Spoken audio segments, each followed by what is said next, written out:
In every society, the question of life and death is one of the most profound we face. And yet, when it comes to the end of life, many are denied the right to decide how they die. In the UK, a growing movement is pushing for change, the campaign for assisted dying.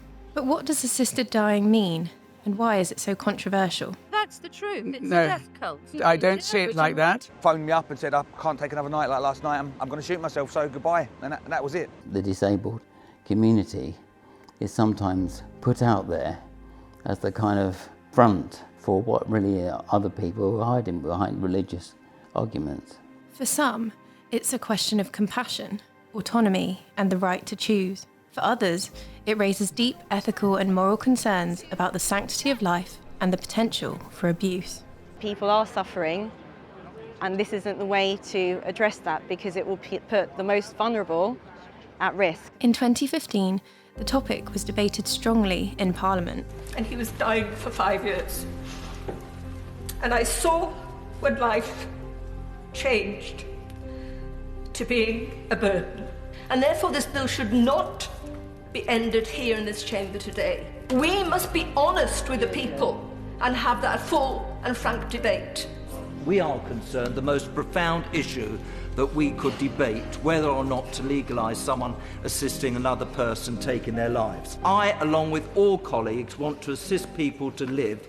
I urge the House to reject this bill. But it was defeated heavily after MPs voted 330 to 118 against the bill.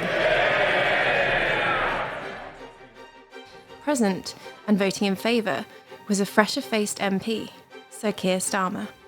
Before becoming Prime Minister, Starmer stated that he was in favour of assisted dying and wanted to bring it back to Parliament to be debated.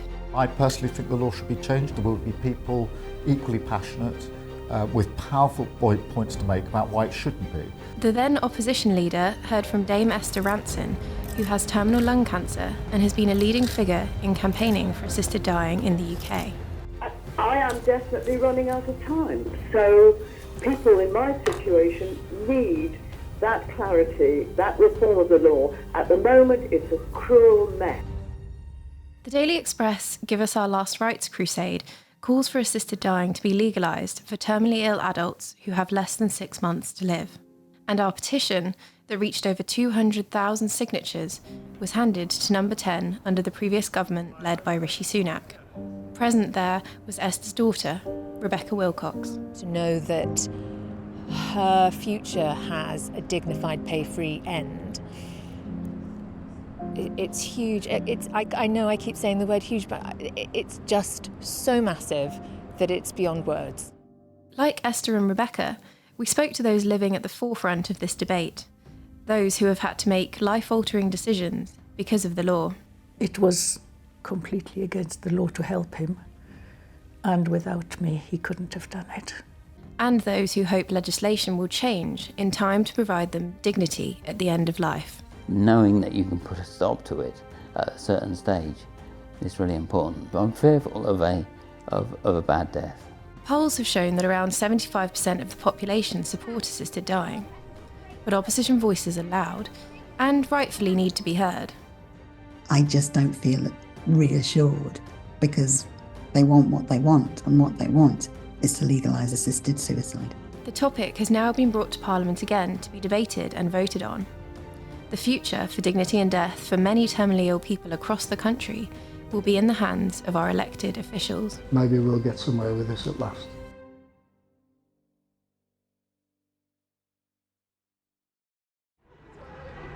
Some who face an undignified and painful death find an answer overseas, Dignitas.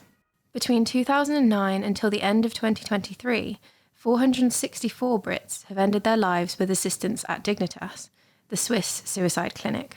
In addition, it is estimated that up to 650 terminally ill people a year take their lives in the UK, some with assistance, as well as many more who might go under the radar. Assisted suicide, intentionally helping another person to end their life, is currently illegal and carries a maximum prison sentence of 14 years. This includes helping someone to die both in the UK and overseas. For many across the country, this dilemma is one that can bring huge consequences. And that decision was brought to a doorstep in Brighton. Crispin and I met fairly late in life. I think we both knew that that was it. He was one of those lovely people who had a fantastic sense of humour, and he always knew how to put people at ease. Many of my friends loved him, and some of my girlfriends were very envious of me that I ended up meeting such a lovely man. I remember that I said when I first met him that I won the lottery. I was very happy. We were both very happy together. And then he died much too young. Crispin Ellison, who worked in charity fundraising, was diagnosed with motor neurone disease in 2015. MND is a rare, progressive neurological disease that affects the brain and nerves. MND can significantly shorten life expectancy and, unfortunately, eventually leads to death. It was, of course, a huge shock. And as he said at the time, it was a death sentence, really, because he knew that you don't recover from motor neuron disease. After about a year, he started to need a wheelchair because he found it very hard to walk.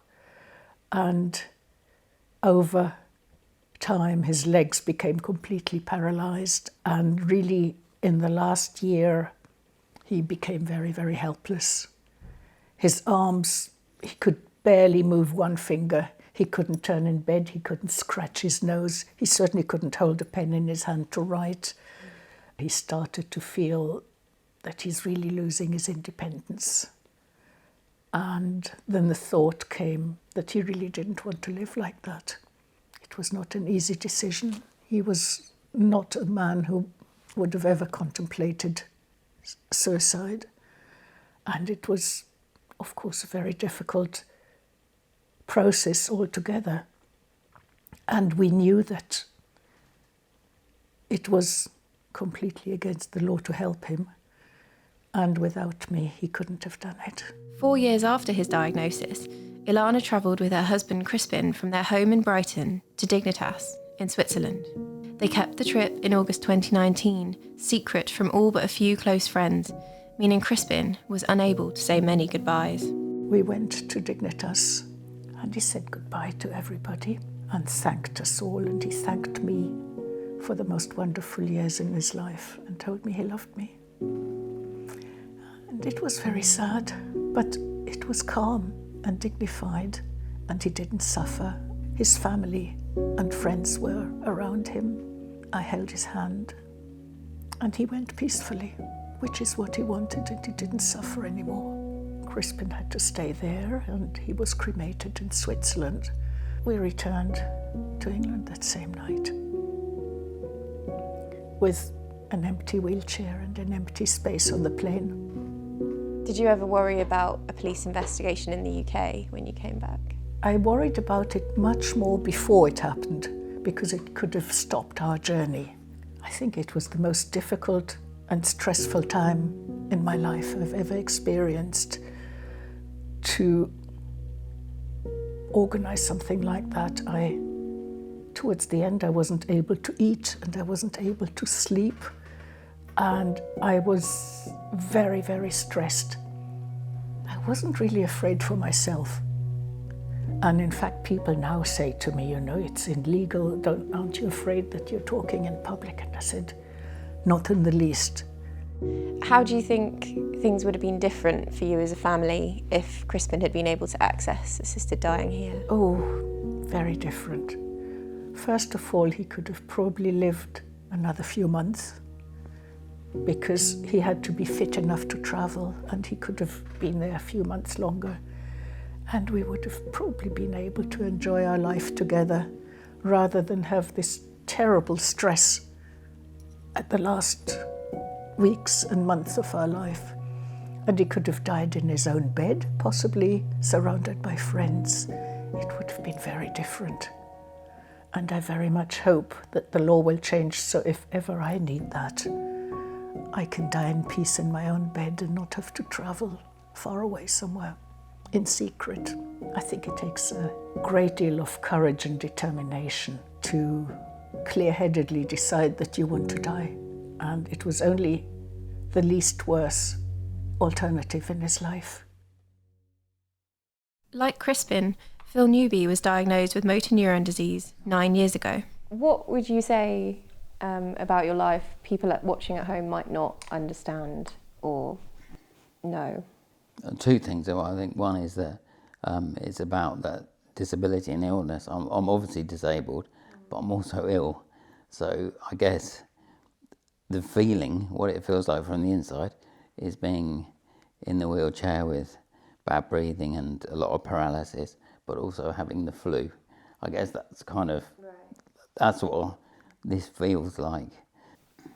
And how much does dignity and loss of autonomy come into it for you? Because we talk a lot about suffering, but for some people, the indignity of needing help constantly is another really big factor. I do see just increasingly my dignity and my humanity being stripped away, and everything that I do being governed by rotors and machinery and equipment, and that is really hard because I've so little kind of good choice in how to live, and everything I do, everything is so obviously restricted.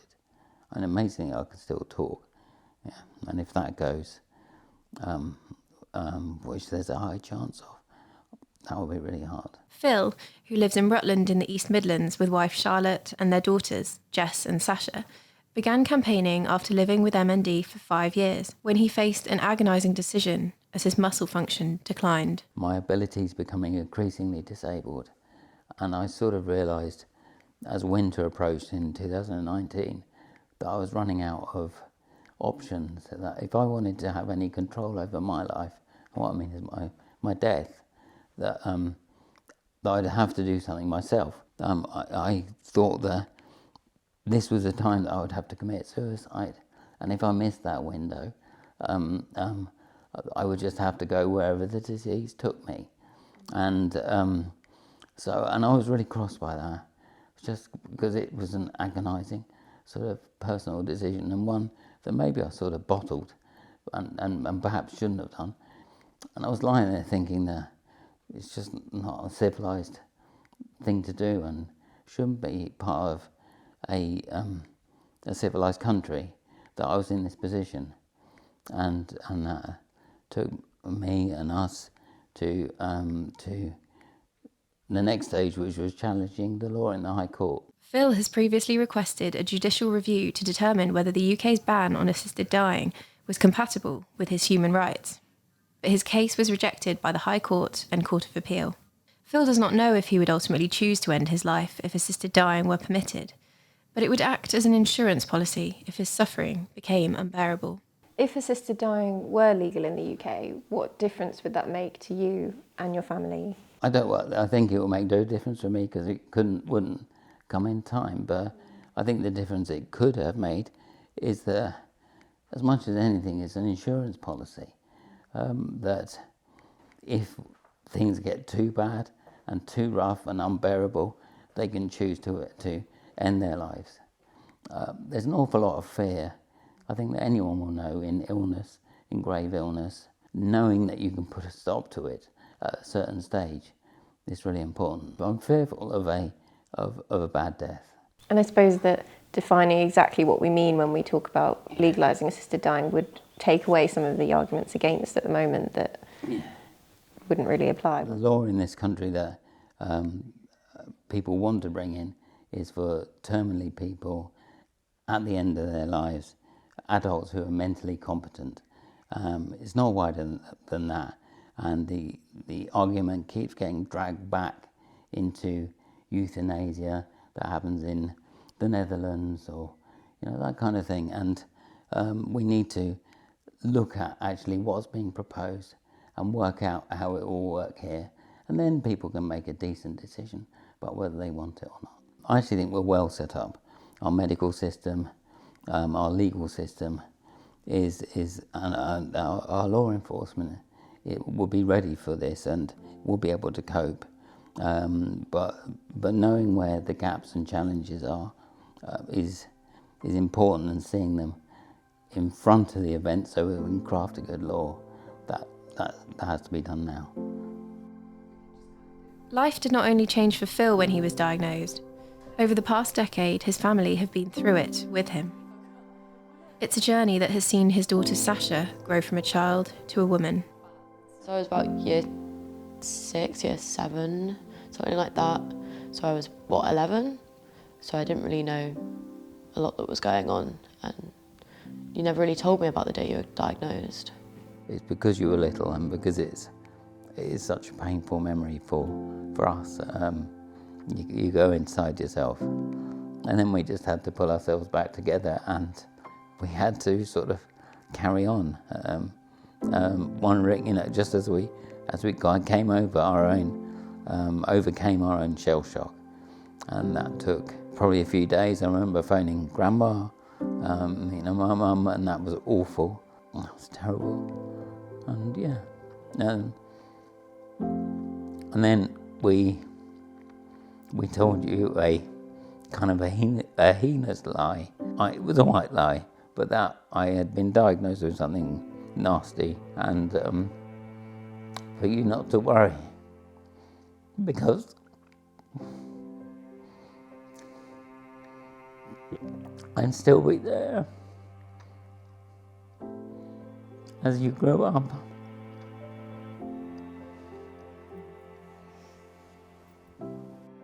I don't think we quite knew the magnitude. I don't think you even let on the magnitude of it, but I don't think we understood it. And because you were kind of well. And we said that, that I was going to die early, but I guess it was the bit where I felt terrible to say that I would die early, but not while you were children.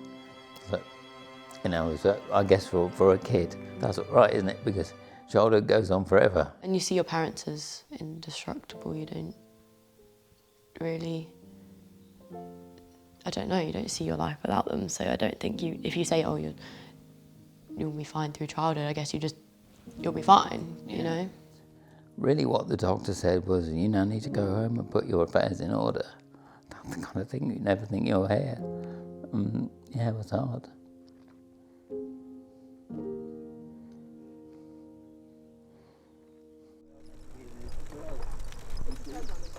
It's an awful thing for a parent to do and live through, and it's not easy for someone who's young to experience the illness of a parent. We have a lot to overcome just to do very, very simple things as a family. Yeah, that places a great burden on you guys, and I see that and I feel it, of course. I really feel it. For the assisted dying restrictions, they are so tight for what you want. You're not asking for the world, really.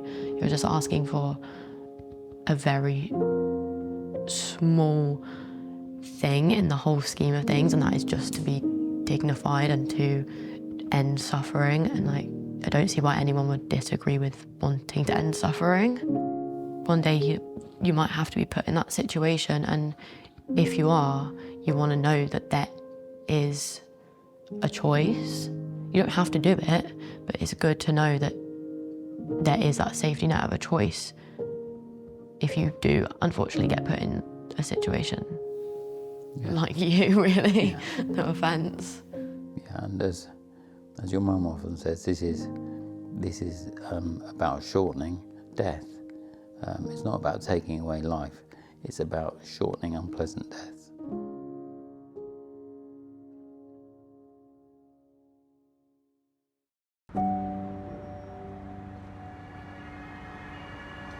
For many, like Phil, who one day may face a painful death, the conversation with loved ones sometimes comes as the hardest step. Single mum Sophie Blake is terminally ill with secondary breast cancer and is allergic to opioid painkillers. She spoke of the moment as she was painting her front door when she was told by doctors about her cancer. I was shell-shocked.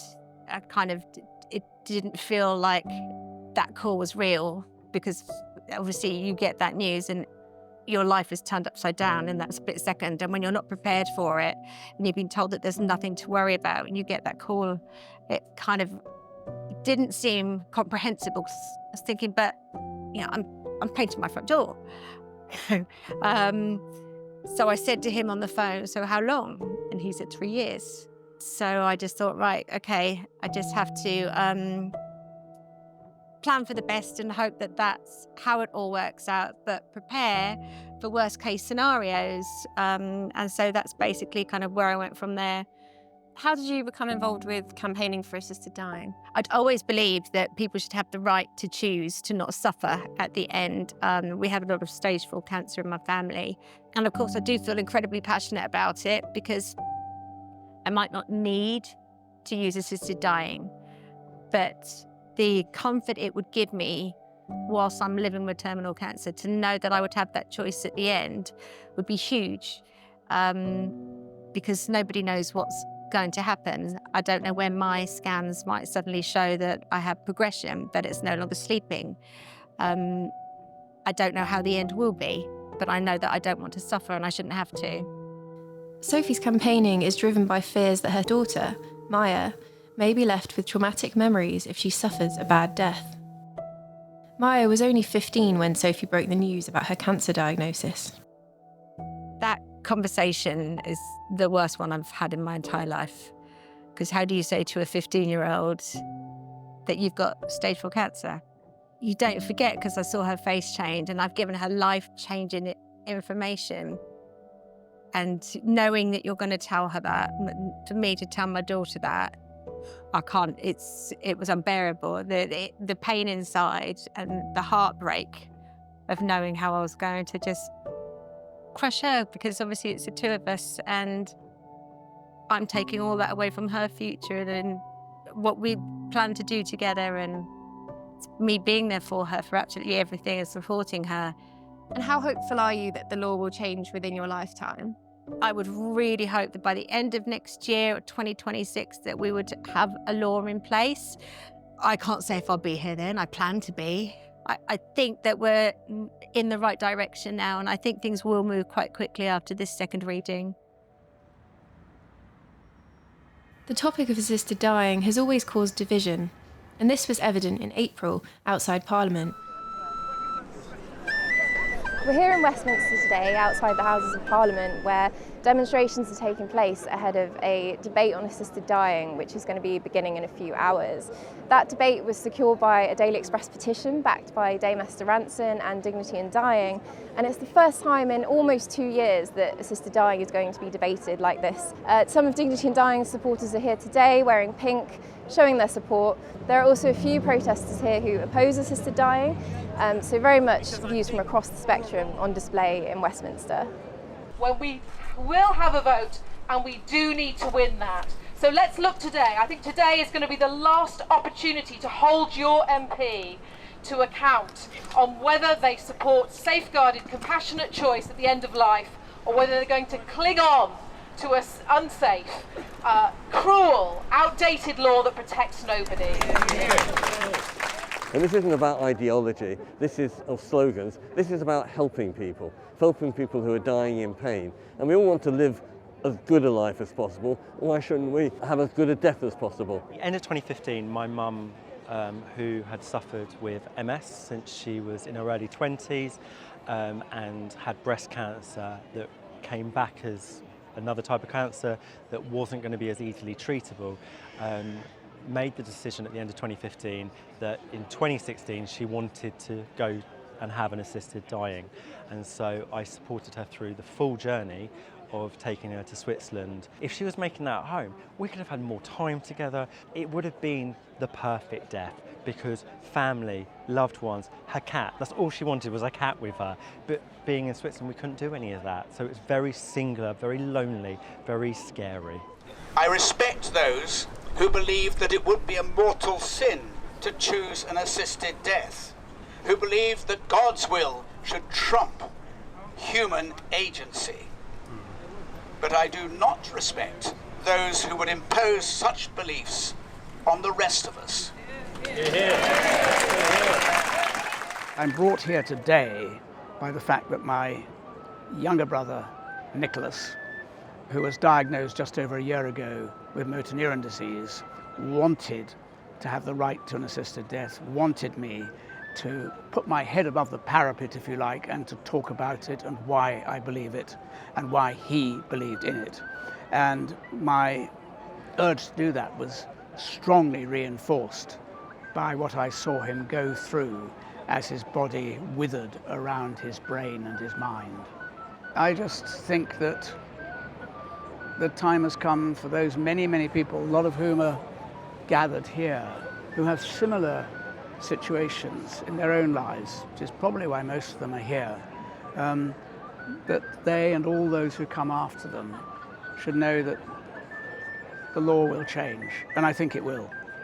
I'm very confident it will.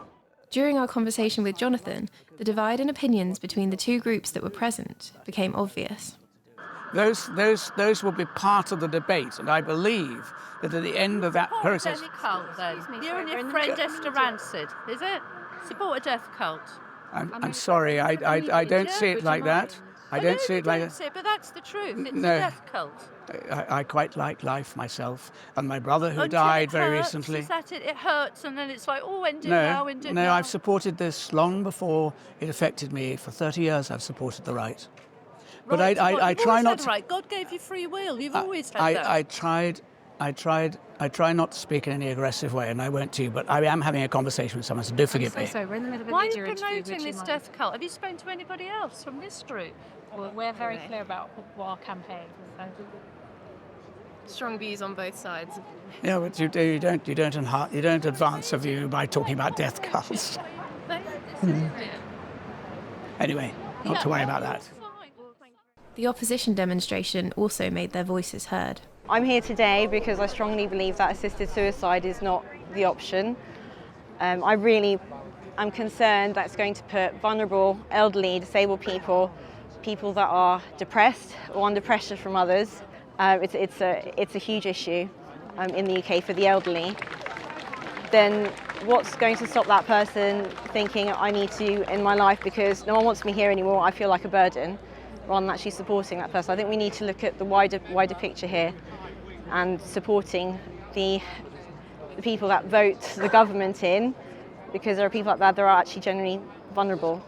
Around disability and getting older, that's nothing no one can stop. But that doesn't mean to say we can't have a life. And let's make sure we have lives and resist this hideous policy. Solidarity.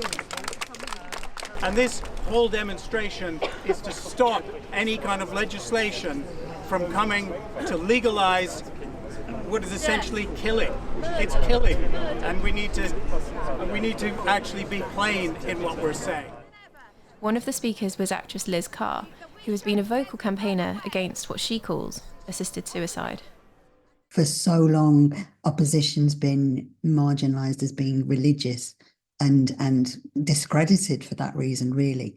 There are huge numbers of people, particularly many disabled people, disabled activists, who are so concerned with these laws and can talk to MPs about it and why that is. Why are we somehow thinking it's going to be perfectly smoothly and work so well when actually this is the ultimate law?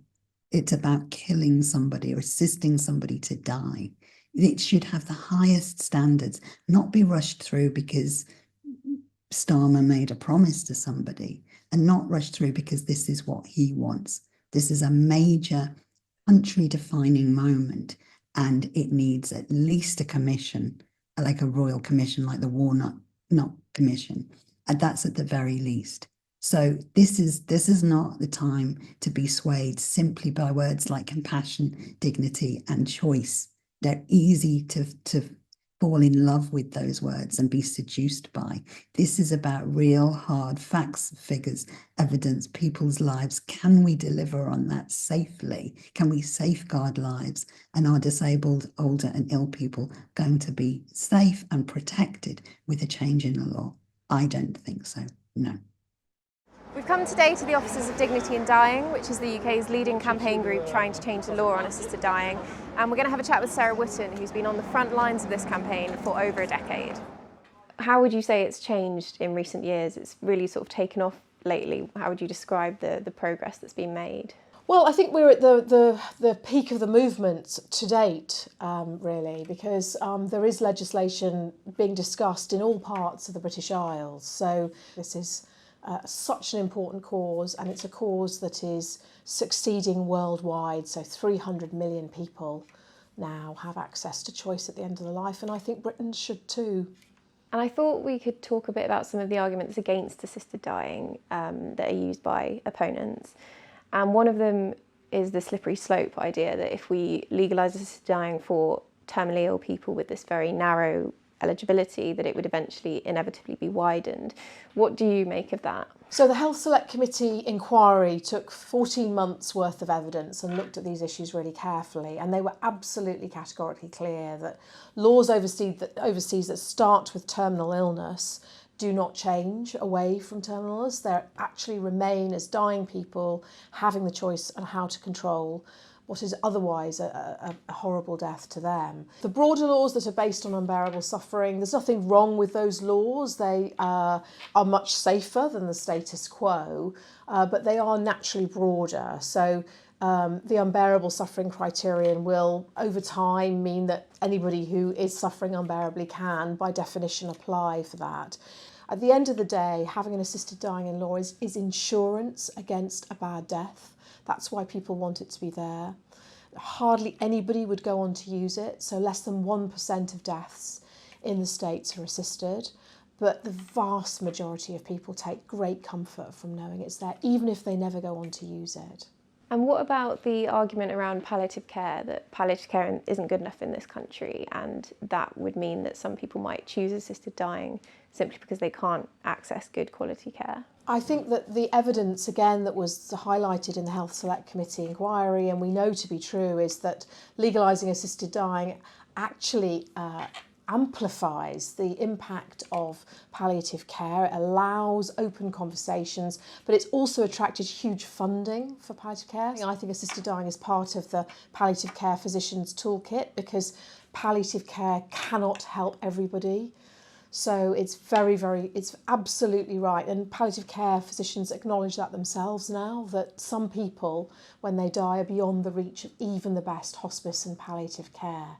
And those people need the choice of assisted dying. So just to repeat myself, it's not an either or, it's a both and. We need in this country great palliative care and the choice of assisted dying to make sure people get a good death. Following our talk with Sarah, we spoke to Warwick Jackson. Warwick is still haunted by memories of his wife's death from peritoneal cancer. Despite being assured by doctors that palliative care would ensure she did not suffer, Anne suffocated slowly over 4 days in August 2020. Well, Anne was a quiet person who just about everybody liked. She had a very cool, quiet disposition. I was very, very lucky to have known Anne, because she was just the most super person. What saddens me is the fact that I know that she knew how it was going to end. So Anne wished to die at home. Her palliative care was the best that could be given to her at home. But as she got towards the point of her death, it became obvious that breathing was going to be a real problem. She started to struggle for breath, and I didn't expect what came next, but it was basically a slow suffocation over quite a long period of time. And she remained conscious and lucid, just fighting for breath day after night after day. And it was a ghastly spectacle, a bit like a horror film, watching someone suffocate quite slowly. It was dreadful. 4 days before she died, Anne had asked the night nurse. Spain saw a huge breakthrough. Labour MP Kim Leadbeater was drawn first in the private members' bill ballot and introduced a bill to Parliament, meaning the topic would again be debated and voted on. And I have the presentation of the bill, Kim Leadbeater. You're all right. Terminally ill adults end-of-life bill.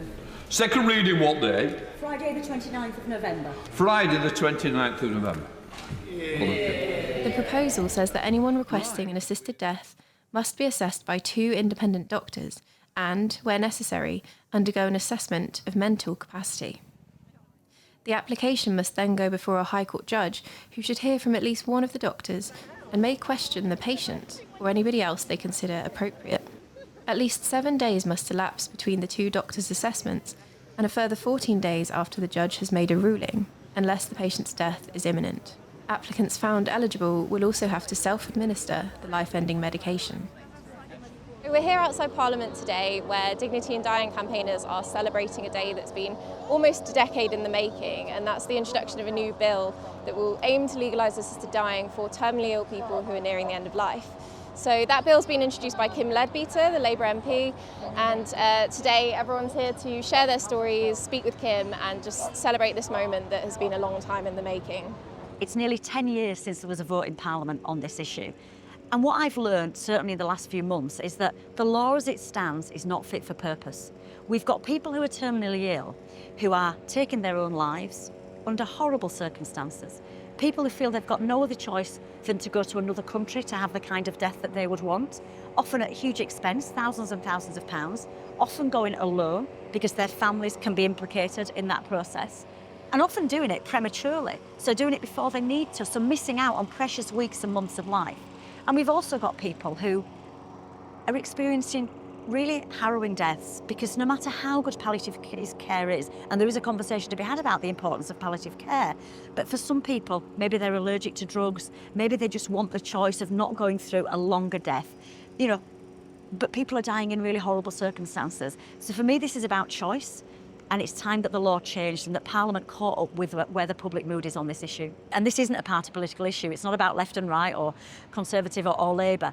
It's about MPs feeling that sense of responsibility, which I feel very acutely, to do justice for the public and to listen to their constituents. So it's a very serious mood in Parliament, as indeed it should be. And those conversations will continue in the coming weeks. I'm there to speak to any colleague from any party about this issue and about the bill, because we've got to get it right. And it's only by listening to people, listening to our constituents, listening to the public mood, listening to the families with lived experience that we can do that. But also speaking to each other, and those are the conversations I'm having, and I'm very happy to have them. It was an emotional moment for campaigners who have spent decades fighting for change. But as they celebrated, we were also given a stark reminder about what is at stake if the bill doesn't pass. Gareth Ward's family was left traumatised after his dad Norman shot himself while suffering from terminal prostate cancer. It gradually got worse, and it got to the point where his pain and suffering was too much for him to take, essentially. And then one Thursday afternoon, he just phoned me up and said, "I can't take another night like last night. I'm going to shoot myself. So goodbye." And that was it. It took what was once a hugely independent, proud man, to a guy that couldn't really do a great deal for himself, and that's bad enough. But obviously, the pain was the main thing. It was a combination of everything. His life was effectively over. He knew it. It was just a matter of time before he died, and that time would have been horrible. And I guess he just didn't want to go through with it. I know my dad would have chosen assisted dying over shooting himself. I mean, look how different it could have been. It could have been brought up over dinner. The fact that he was struggling, it was getting harder, it was something he was considering. We all could have talked about it as a family and come to terms with it and been there with him, for him when he did that, rather than him sitting on his own in the garden and having to go through that, in secret.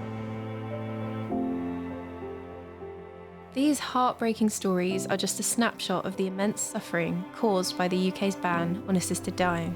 Up to 650 dying people are estimated to take their own lives every year, often in horrific ways that leave their families traumatised, while others spend their final moments in agony and fear. And independent polling consistently finds that upwards of 7 in 10 Brits support the change proposed in Kim Leadbeater's assisted dying bill. With a second reading of the bill set for the 29th of November, MPs have a chance to lay out the case for legalising assisted dying, whilst also considering the concerns of opponents who favour the status quo. The case for change has never been stronger.